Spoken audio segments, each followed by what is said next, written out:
Hello students, welcome to CR International School online classes. Dear students, today we'll discuss lesson number first, meaning and objectives of accounting. Dear student, first of all wear mask का आप प्रयोग करें, mask पहने please, hand sanitizer must and keep distance maintain, stay home stay safe. Okay students, कल हमने इस lesson के regarding में क्या पढ़ा था डियर स्टूडेंट्स? हमने पढ़ा था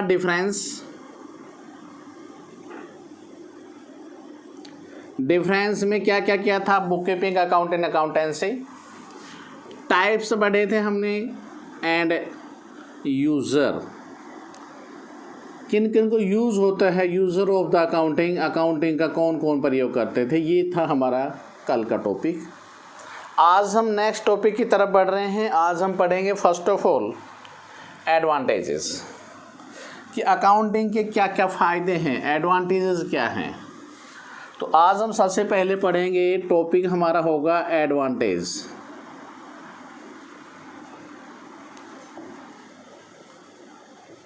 of accounting. First point advantages का, पहला पॉइंट है helpful in management of business. Helpful management in a business. देखिए, एक मैनेजमेंट में, एक बिजनेस में किस प्रकार से अकाउंटिंग का रोल है डियर स्टूडेंट्स. आपको पहले बताया मैनेजमेंट का मतलब था टू मैनेज इट, किसी भी चीज़ को मैनेज करना. और मैनेजमेंट के माध्यम से हमें बिजनेस में जो भी इंफॉर्मेशन प्रोवाइडेड होगी ताकि बिजनेस एक आसानी से अपने निर्णय ले सकें. तो मैनेजमेंट में क्या होता है, सबसे पहले प्लानिंग करना. प्लानिंग का मतलब होता है कि किसी भी चीज़ के बारे में पहले फोरकास्टिंग करना, सोचना. तो हम कोई भी बिजनेस है उसकी पहले प्लानिंग बनाते हैं. प्लानिंग क्या बनाते हैं कि सेल्स को कैसे इंक्रीज़ करेंगे, प्रोडक्शन जो कॉस्ट है उसकी लागत को कैसे डिक्रीज़ करेंगे. तो ये हमारी सब प्लानिंग होती है. प्लानिंग के बाद हम डिसीजन मेकिंग, निर्णय लेते हैं. उचित निर्णय लेना कि सेल्स अगर बढ़ा रहे हैं तो उसका रीज़न क्या है. कोई भी चीज़ को हम वैल्यूएबल बना रहे हैं तो number of decision. For example हम ये कह सकते हैं कि सेलिंग प्राइस ऑफ प्रोडक्ट का क्या होगा, कॉस्ट क्या होगी, हाउ मैनी में भी प्रॉफिट है, कि हमारा प्रॉफिट कितना प्राप्त होगा. ये सब हमें डिसीजन लेने होंगे. और नेक्स्ट है कंट्रोलिंग. अगर हमारा कंट्रोल सही होगा, कॉस्ट ऑफ प्रोडक्शन जो ज़्यादा हो रही है उसको कैसे कंट्रोल करते हैं, एक्सपेंसिव ज़्यादा होते हैं उसको हम कंट्रोल कैसे करते हैं. तो these are the helpful management in a business. तो अकाउंटिंग हमारे लिए एक बहुत ही, मैनेजमेंट के लिए, एक बिजनेस में मैनेजमेंट का मेन पार्ट एंड पार्सल होता है, तो उसके लिए बहुत ही हेल्पफुल होती है. Number 2, provides complete and systematic record. Provide complete and systematic record. देखिए, हमारी जो अकाउंटिंग होती है उसके सारे जो रिकॉर्ड है उसको complete as well as possible. हम कहते हैं कोई भी ट्रांजैक्शन जो की है, हर ट्रांजैक्शन का रिकॉर्ड एक सिस्टम से बनाया जाता है. और वो सिस्टमेटिक रिकॉर्ड अगर एक ही जगह कंप्लीटेशन हम बना देते हैं. देखो, कोई भी ट्रांजैक्शन है वो ज़्यादा दिन तक हमें याद नहीं रहती है. उन ट्रांजैक्शन हम रिटर्न करते हैं, राइट कर कर हम एक जगह लिखते हैं, तो वो एक सिस्टम के अकॉर्डिंग करते हैं. तो सिस्टमेटिक रिकॉर्ड के तहत हमारी ट्रांजैक्शन को एक जगह प्रोवाइड करी जाती है. और वो किसके माध्यम से होगी, वो अकाउंटिंग के माध्यम से. नंबर 3 पॉइंट हमारा है इंफॉर्मेशन रिगार्डिंग प्रॉफिट और लॉस.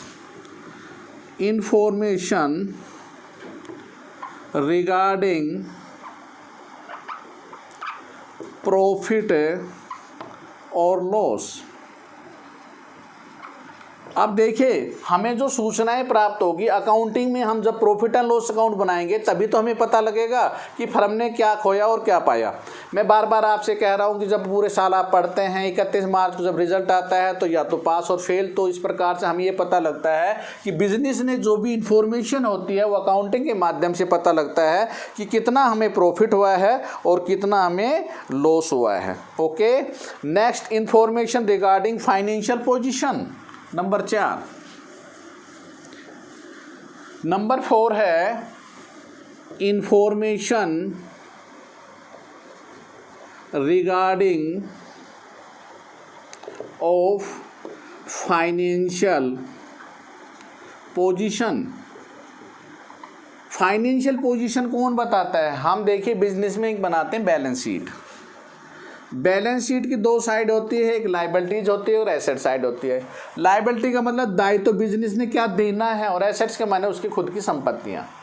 तो फाइनेंशियल पोजीशन अगर एसेट्स अच्छी हैं उनके पास और लाइबिलिटीज़ कम हैं, तो हम ये कहेंगे कि वो इन्फॉर्मेशन जो प्रोवाइड करेंगे फाइनेंशियल पोजीशन की, बिजनेस की जो स्थिति है वो बहुत ही अच्छी है, वो अकाउंटिंग के माध्यम से हमें पता लगेगी ताकि मैनेजमेंट आसानी से अपने निर्णय ले सकें। Next, enables the comparative study, enables comparative study.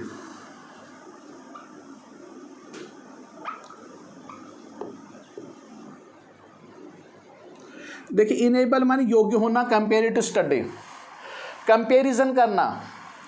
For example के 2019 के हमें स्टॉक पता लगा, हमारे पास 50,000 था, 2020 में स्टॉक बढ़कर हुआ 60,000, तो this is the comparison. Sale हमारी 2019 में थी 5 लाख की, सेल 2020 में हुई 6 लाख रुपए की। तो इस प्रकार से हम अकाउंटिंग के माध्यम से कंपैरिजन कर सकते हैं कि एक साल से दूसरे साल में क्या डिफरेंशियल पॉइंट आया। जैसे आपने 9th में नंबर आपके आए 80%, 10th में 85 आए, तो दिस इज द कंपैरिजन। तो इस प्रकार से हम आसानी से अकाउंटिंग के माध्यम से कंपैरिजन कर सकते हैं।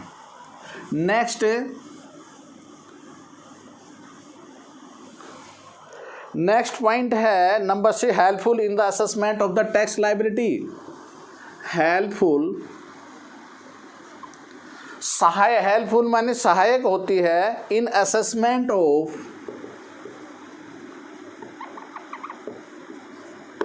Tax liability.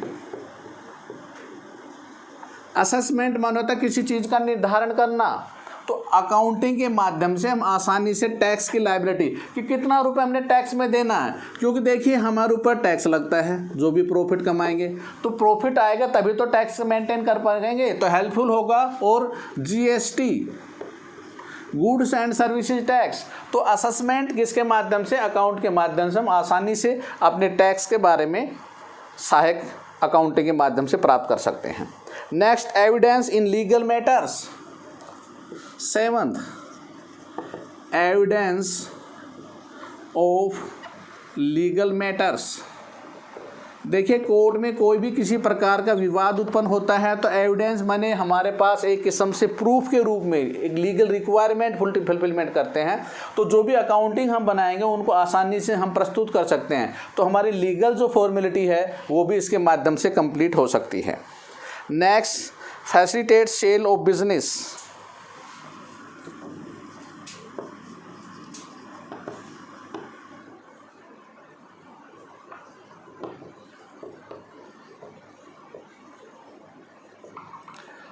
हम अपने व्यवसाय को अगर बेचना चाहते हैं तो बेचेंगे तो अकाउंटिंग बनाएंगे तो ही तो हमें पता लगेगा कितनी एसेट्स है, क्या लायबिलिटी है, क्या प्रॉफिट है, क्या लॉस है, लॉस वाले बिजनेस को कैसे बेचेंगे, प्रॉफिट हो रहा है तो उस बिजनेस की क्या कीमत होगी, तो उस चीज़ की सुविधा जो हमें प्राप्त होगी वो अकाउंटिंग के माध्यम से ही प्राप्त होती है।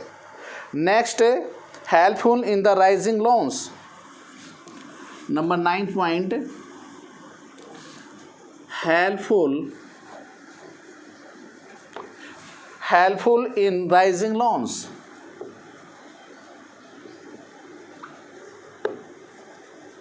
हम किसी से लोन लेना चाहते हैं, अब लोन लेने के लिए आपको अपनी बैलेंस शीट में दिखाना पड़ेगा क्या लायबिलिटीज़ उनके पास, क्या लायबिलिटीज ज़्यादा हैं या एसेट्स कितनी हैं। तो देखिए अकाउंटिंग इन्फॉर्मेशन के माध्यम से हम आसानी से अगर लोन लेना चाहते हैं, कोई भी बैंक है, कोई फाइनेंस इंस्टीट्यूशन आपको लोन देगी तो सबसे पहले आपको पता करेगी आपके पास कितनी एसेट्स रखी है, तभी लोन प्रोवाइडेड करेगी।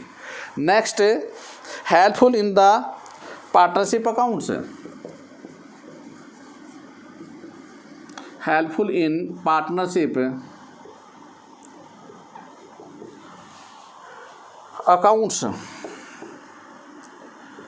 पार्टनरशिप का मतलब होता है 2 या 2 से अधिक व्यक्ति काम करते हैं, उसे हम पार्टनरशिप कहते हैं। तो साझेदारी में कैसे सहायक होगी, जैसे कोई साझेदार, पहले सोल ट्रेड होता है, अगर किसी भी साझेदार को हम मिलाना चाहते हैं, इसके अंदर एडजस्ट करना चाहते हैं, एडमिशन करना चाहते हैं, या कोई साझेदार रिटायरमेंट होना चाहता है, तो अगर कंप्लीटेड अकाउंटिंग होगी तभी हमें पता लगेगा ना तो क्या कुछ रखा है। तो इस प्रकार से एडमिशन होना या रिटायरमेंट होने पर ही हमारे लिए अकाउंटिंग फ़ायदेमंद होती है और helpful in the prevention of detection of errors and frauds. ये पॉइंट पहले भी आया था, कोई भी एरर्स एंड फ्रॉड को डिटेक्ट करना। देखिए अकाउंट के माध्यम से, देखिए मनुष्य, टू एर इज़ ह्यूमन, मनुष्य गलती हो जाती है, accountant is the human being not a machine. तो देखिए उससे जो गलती हुई है या किसी प्रकार का फ्रॉड किया किसी व्यक्ति ने, तो उसको भी हम डिटेक्ट कर सकते हैं, ढूंढ सकते हैं अगर हम अकाउंटिंग बना रहे हैं। तो these are some advantages of accounting, काफ़ी फ़ायदे हैं क्योंकि अकाउंटिंग के माध्यम से हम इन सब बातों का अध्ययन कर सकते हैं। तो these are the 11th point regarding of the advantages of. अब किसी भी चीज़ के अगर फ़ायदे हैं तो उसके नुकसान भी है। विज्ञान कहते हैं वरदान है तो सबसे बड़ा अभिशाप भी है। तो क्या कुछ लिमिटेशन, कमियां, लिमिटेशंस ऑफ अकाउंटिंग, अकाउंटिंग में कौन कौन सी कमियां हैं। तो सबसे पहला पॉइंट बता रहा है information by the personal judgement,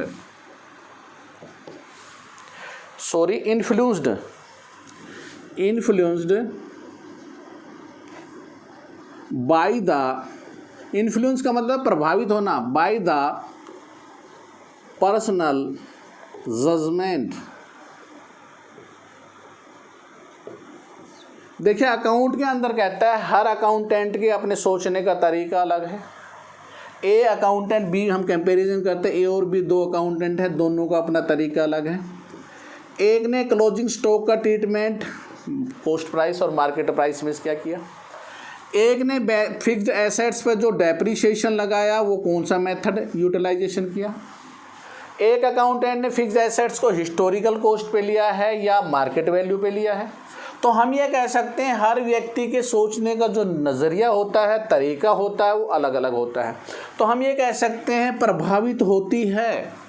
accountant जिस ढंग से बनाता है, कैसे बनाता है, तो उसके व्यक्तिगत निर्णय भी कहीं ना कहीं हमारे अकाउंट को प्रभावित करते हैं। तो सबसे पहली लिमिटेशन है influence by the personal judgement. Number 2, दूसरा है based on accounting concept and conventions, based on concept and conventions. Concept माने होता है रीति रिवाज, परिपाटी, बेस की पुरानी बातों को ही वही लागू करते कराते हैं। तो अकाउंट्स हमारे लिए कहीं ना कहीं लिमिटेशन का विषय है। कंसेप्ट और कन्वेंशन का मतलब होता है जिन चीज़ों को बार बार रिपीटेशन किया जाता है, हर साल जिसको माना जाता है, तो उसे हम कंसेप्ट का, जैसे फॉर एग्जांपल अभी बताया था मैंने इसमें भी पर्सनल में, हिस्टोरिकल कॉस्ट और मार्केट वैल्यू। इंडिया में अब तक एसेट्स को जो दिखाया जा रहा है वो हिस्टोरिकल कॉस्ट बेस माना गया है, ना कि मार्केट वैल्यू। तो बेसिकली मार्केट वैल्यू नहीं माना गया है, हिस्टोरिकल कॉस्ट को बेस माना गया है इसके अंदर। Next, incomplete information, incomplete information. देखिए अगर इंफॉर्मेशन इनकम्प्लीटेड प्रोवाइडेड बाई होगी, देखिए अगर इंफॉर्मेशन सही नहीं मिलेगी, सूचना ही मैनेजमेंट को सही मिलेंगे तो डिसीजन भी गलत होंगे। तो completed information provided by the accounting. Number 4, omission of the qualitative information, omission of the qualitative. देखो एक तो क्वांटिटी होती है और एक क्वालिटेटिव होती है। क्वालिटी में गुणात्मक। देखिए हमने कहा था कि अकाउंट्स में केवल क्वांटिटी को, पैसों का अध्ययन किया जाता है, ना कि किसी क्वालिटी का। क्वालिटी का मतलब होता है हम ये कह सकते हैं जैसे लेबर और ओनर, मैनेजमेंट के रिलेशनशिप कैसे हैं, इनका कोई अध्ययन नहीं किया जाता है कि आपस में यूनियन का, जो लेबर यूनियन है, मैनेजमेंट, तो वो क्वालिटेटिव होती है। तो क्वालिटेटिव का इसमें कोई अध्ययन नहीं किया जाता है। Number 5, based on the historical cost. 5th limitation है बेस्ड ऑन हिस्टोरिकल कॉस्ट। अभी मैंने बताया था कि भारत के अंदर हिस्टोरिकल कॉस्ट को बेस माना जाता है, अर्थात जैसे मान ले एक प्लांट एंड मशीनरी अगर हमने 5 लाख रुपए की खरीदी है, डेप्रीशिएशन 50,000 लगा, तो नेक्स्ट ईयर में इसको 4,50,000 ही शो करेंगे। तो this is the historical cost. Number 6, affected by window dressing. By window dressing. Window dressing का मतलब होता है किसी चीज़ को बड़ा, ऊंची दुकान पीका पकवान, बढ़ा चढ़ा कर दिखाना। कहने का मतलब आपने माल खरीदा भी नहीं और फिर उसको शो कर रहे हो आप। कहने का मतलब क्या है, जैसे मान लेते हैं मैं क्लोजिंग स्टॉक को अगर ज़्यादा दिखाऊंगा जबकि मेरे पास उतना क्लोजिंग स्टॉक नहीं है, तो मैं उसको ज़्यादा दिखाऊंगा तो मेरा प्रॉफिट भी ज़्यादा आएगा, जो गलत है। तो इसे कहते हैं विंडो ड्रेसिंग, बढ़ा चढ़ाकर किसी चीज़ को दिखाना। और लास्ट है unsuitable for forecasting.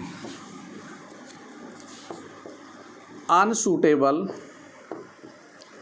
For casting. देखिए फोरकास्टिंग मतलब भविष्य के बारे में, और अकाउंट जो बनाती है पास्ट, जो प्रेजेंट में बनाते हैं पास्ट के जो भी हमारे डेटाज होते हैं। तो फोरकास्टिंग के लिए ये अनसूटेबल मानी जाती है कि भविष्य में क्या होगा ये डू नॉट नो, कोई नहीं जानता, लेकिन अनुमान लगाते ठीक है, लेकिन अकाउंट्स के अंदर केवल प्रेजेंट में जो डेटाज होता है उसके आधार पर बनाई जाती है। तो these are some limitation of accounting.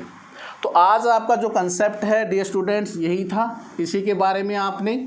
अब चलिए अपने होमवर्क की तरफ। होमवर्क में डियर स्टूडेंट्स टॉपिक आपका जो होगा, आपने नोटबुक में जो लिखना होगा वो advantages and limitation. Dear students केवल आपने पॉइंट पॉइंट को ही लिखना है, बाकी एक्सप्लेनेशन को केवल रीड करना है। Right and learn. आपने केवल जो अपनी नोटबुक में only write down your points. Okay students, और उसकी पीडीएफ आपको सेंड की जा रही है। जल्दी से जल्दी डियर स्टूडेंट्स अपनी बुक्स ले लीजिए। Stay home, stay safe, good bye, have a good day.